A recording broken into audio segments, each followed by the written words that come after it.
दोस्तों कुछ दिन पहले मैंने एक वीडियो अपलोड की थी जिसमें हम अपने इस गोपे के लिए चोलिस्तानी झाड़ियाँ यानी खिप्पें लाने गए थे। और उस वीडियो में मैंने खिप और गोपे के बारे में कंप्लीट इन्फॉर्मेशन दी थी। अगर आपने वो वीडियो देखनी है तो ऊपर आई बटन में लिंक दे दूंगा या फिर एंड स्क्रीन पे आपको वो वाली वीडियो मिल जाएगी, जब आपका दिल चाहे देख लेना। दरअसल ये गोपा मेरा अपना नहीं है बल्कि मेरे एक रिश्तेदार का है, लेकिन हमारे गाँव में सिर्फ एक या दो बैठक बनाई जाती हैं जिन्हें पूरे गांव वाले मेहमान आने की सूरत में इस्तेमाल करते हैं। और ये गोपा भी बैठक के तौर पर इस्तेमाल होने वाला है। पिछली वीडियो में मैंने आपसे कहा था कि जब भी गोपे पर छत डाली जाएगी तो उसकी कंप्लीट वीडियो बना के मैं अपलोड करूंगा। और आज हम गोपे पर छत बनाने वाले हैं। सुबह सुबह मैं अपने घर बैठा था और तभी मेरे कजिन ने आवाज़ दी कि गोपे की छत डालनी है, आ जाओ। मैं वहाँ चला गया। यहाँ पर अल्ताफ, अमानुल्लाह और सजाद पहले ही काम पर लगे हुए थे। मैंने यहाँ आते ही अपनी वीडियो रिकॉर्ड करना शुरू कर दी। ये तीनों इन खिप्पों की बड़ी बड़ी जड़ों को कुल्हाड़ी की मदद से बाकी खिप से अलहदा कर रहे थे, क्योंकि अगर ये जड़ समेत छत पर डाल दी तो इससे छत में बड़े बड़े सुराख हो जाएंगे और बारिश का पानी डायरेक्ट अंदर आएगा। और मजीद इन जड़ों के साथ खिप को छत पर टिकाना भी मुश्किल था। ये तीनों माशाल्लाह मेहनत से काम कर रहे थे और ऊपर से गर्मी भी अपना जोर दिखा रही थी और इनके पसीने से गर्मी का अंदाज़ा आप लगा सकते हैं। और इस गर्मी में अगर लस्सी मिल जाए तो क्या ही बात है। इसलिए हमने एक बच्चे को लस्सी लाने के लिए घर भेजा।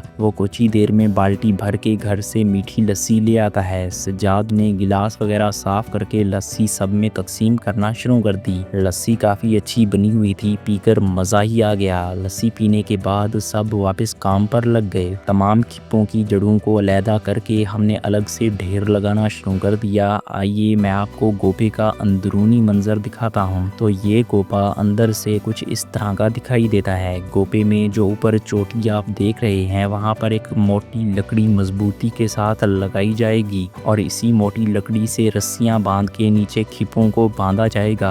आप वीडियो देखते जाइए, सब समझ आ जाएगी। गोपे के मालिकान चोटी पर लगाने के लिए 2-4 मजबूत लकड़ियाँ लाए थे जो कारीगर ने अपनी कारीगरी का मुजाहरा करते हुए चोटी पर लगाना थी। गोपे पर हमने एक सीढ़ी लगा दी जिसकी मदद से कारीगर गोपे की चोटी पर चढ़ा और अच्छे से इन मोटी लकड़ियों को वहां पर लगा दिया। अब लकड़ियां भी लग चुकी थीं और इधर से खिप्पों की जड़ें भी अलहदा कर ली गई थी। तो अब छत बनाने का प्रोसेस शुरू हो जाता है। सबने बिस्मिल्लाह करके काम शुरू कर दिया। गर्मी भी ऊपर से बढ़ रही थी, लेकिन हमने फैसला कर लिया था कि काम करके ही दम लेंगे। सज्जाद और कारीगर गोपे पर चढ़े हुए थे और अल्ताफ उन्हें खिप्पें एक लकड़ी की मदद से पकड़ा रहा था और वो आगे अच्छे से सेटिंग करके लगाते जा रहे थे। हम खिप को 2 तहों में लगाने वाले थे। पहली तह छोटी खिप्पों की बनाएंगे। कुछ ही देर में खिप की पहली तह हमने मुकम्मल कर ली थी। अब बारी थी दूसरी तह लगाने की, जो कि कारीगर ने मिनटों में लगा देनी थी। जैसे ही वो एक जगह पे खिप लगा लेते तो हम सीढ़ी को आगे शिफ्ट कर देते थे। इस तरह मिलजुल के काम आसानी और तेजी से चल रहा था और फिर दूसरी तह भी मुकम्मल हो गई। इसके बाद हमने वो रस्सियां खोलना शुरू कर दी जिसकी मदद से हम खिप्पों को बांधने वाले थे, जबकि एक टायर भी चोटी पर लगाया गया। रस्सी का एक सिरा उसी टायर से हम बांधेंगे जबकि दूसरा सिरा नीचे गोपे की दीवार से बांध देंगे। रस्सियां खोलना क्योंकि आसान काम था, इसलिए मैंने भी उनकी मदद करना शुरू कर दी। फिर कुछ देर बैठ के आराम करने लगे और बच्चों के साथ शोल भी लगाया, जबकि भूख हमें तंग कर रही थी।